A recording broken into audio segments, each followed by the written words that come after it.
தமிழகமெங்கும் கிளைகள் கொண்ட Annamal institute of hotel management and hospital management படிப்பில் சேர்வதற்கான அட்மிஷன் நடைபெறுகிறது.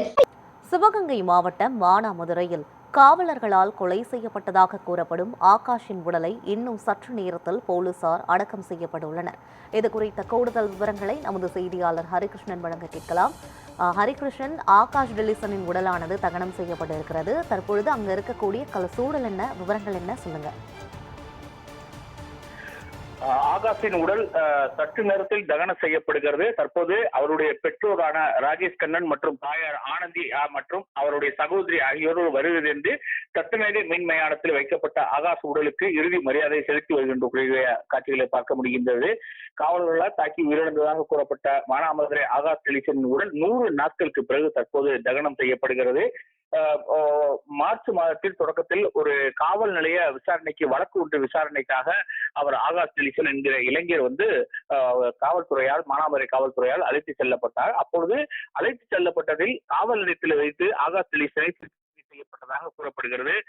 இந்த நிலையில அவருக்கு நீதிமன்ற காவலுக்கு அனுப்புவதற்காக அவர் நீதிபதியிடம் அவரை அழைத்து செல்லும் பொழுது அவர் உடல்நலக்குறைவு ஏற்பட்டதன் காரணமாக சிவகங்கை அரசு மருத்துவமனையில் முதலுதவி சிகிச்சை அளிக்கப்பட்டது. அங்கிருந்து அவர் மேல் சிகிச்சைக்காக மதுரை அரசு ராஜாஜி மருத்துவமனையில் அவர் சிகிச்சைக்காக அனுமதிக்கப்பட்டார். இந்த நிலையில் உடல்நலக்குறைவால் அவர் காவலர்கள் தாக்கியதால் அவர் உடல் நலக்குறைவு ஏற்பட்டு அவர் உயிரிழந்தார். இதனைத் தொடர்ந்து மதுரை அரசு ராஜாஜி மருத்துவமனையில் பிரேத பரிசோதனை செய்யப்பட்டு ஆகாஷுடைய உடல் வைக்கப்பட்டது.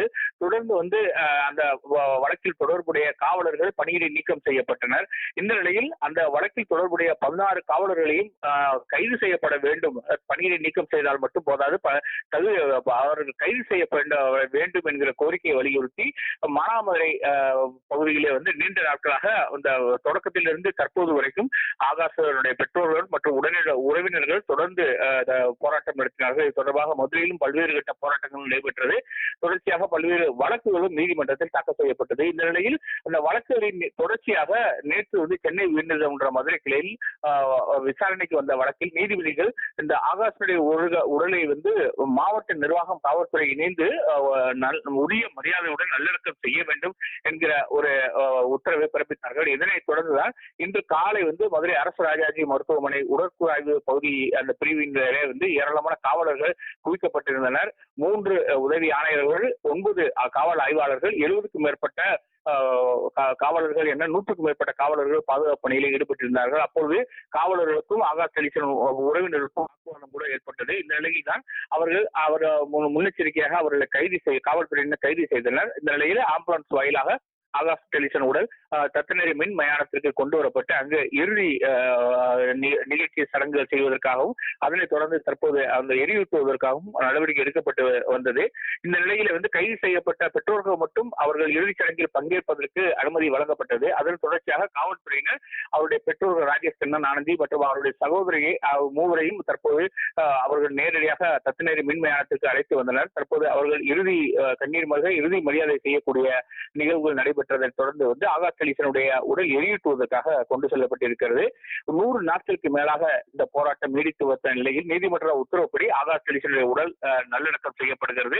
இந்த தொடர்ச்சியாக இந்த பகுதியிலே அவர்கள் மதுரை மற்றும் சிவகங்கை மாவட்டங்களில் தொடர்ச்சியாக பல்வேறு கட்ட போராட்டங்கள் நடத்தினார்கள். அவருடைய கோரிக்கை என்பது இழப்பீடு மற்றும் வேலை வாய்ப்பு இவர்களை தாண்டி அந்த ஆகாஷ் டெலிசன் உயிரிழப்புக்கு காரணமான காவலர்கள் தண்டிக்கப்பட வேண்டும், அவர்கள் கைது செய்யப்பட வேண்டும். சாத்தான்குளம் மற்றும் அஜித்குமார் கொலை வழக்குகளை எப்படி காவலர்கள் கைது செய்யப்பட்டார்களோ அதே போன்று இவர்களும் கைது செய்யப்பட வேண்டும் என்ற கோரிக்கையை மையப்படுத்தினால் தொடர் போராட்டங்களில் ஈடுபட்டிருந்தனர். இந்த நிலையிலே ஏற்கனவே நீதிமன்றம் அவர்களை உடலை போராடுவதற்கு உரிமை உள்ளது, ஆகவே நீங்க போராட்டத்தை தொடருங்கள், அவர்கள் போராடுவதற்கு அனுமதி அளிக்கப்படுகிறது என்று கூறியிருந்தாலும் கூட உடலை பெற்றுக் கொள்ளுமாறு பல்வேறு கட்ட விசாரணைகளை அவர்கள் நீதிமன்றம் அறிவுறுத்தல் செய்திருந்தது. ஆனாலும் கூட அவர்கள் இந்த கோரிக்கை நிறைவேறும் வரைக்கும், காவலர்கள் கைது செய்யப்படும் வரைக்கும் நாங்கள் உடலை பெறுவ போவதில்லை என்று திட்டவட்டமாக தெரிவித்திருந்தார்கள்.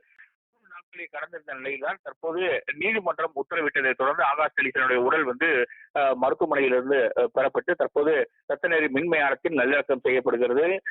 இந்த தொடர்ச்சியாக அவர்கள் நீதிமன்றத்தில் வழக்கு இருக்கிறது. நீதிமன்றம் அடுத்தடுத்த கட்ட வழக்கு விசாரணைகளை எந்த மாதிரியான உத்தரவுகள் பிறப்பிக்கப்பட போகிறது என்பதை தொடர்ந்து அடுத்த கட்ட நடவடிக்கைகள் தயாராகி கொண்டிருப்பதாக தெரிவித்திருக்கிறார்கள். இந்த போதும் தற்போது பெற்றோர்கள் மற்றும் நெருங்கிய உறவினர்களுக்கு மட்டுமே அனுமதி அளிக்கப்பட்ட நிலையில்தான் இந்த இறுதிச் சடங்குகள் முடிவுக்கு ஆகாஷ் கணேசனுடைய உடல் மரியாதையுடன் நல்லடக்கம் செய்வதற்கான இறுதி கட்ட பணிகளானது நடைபெற்று வருகிறது. ஆகாஷ் மரணத்திற்கு நீதி கேட்டு 100 நாட்களுக்கும் மேலாக பெற்றோர்கள் உறவினர்கள் அவரது உடலை வாங்க மறுத்த நிலையில் இன்னும் சற்று நேரத்தில் காவலர்கள் மத்தியில் பெற்றோர்கள் முன்னிலையில் அவருடைய உடல் தகனம் செய்யப்பட இருக்கிறது. இது குறித்தான விவரங்களுக்கு நன்றி ஹரிகிருஷ்ணன்.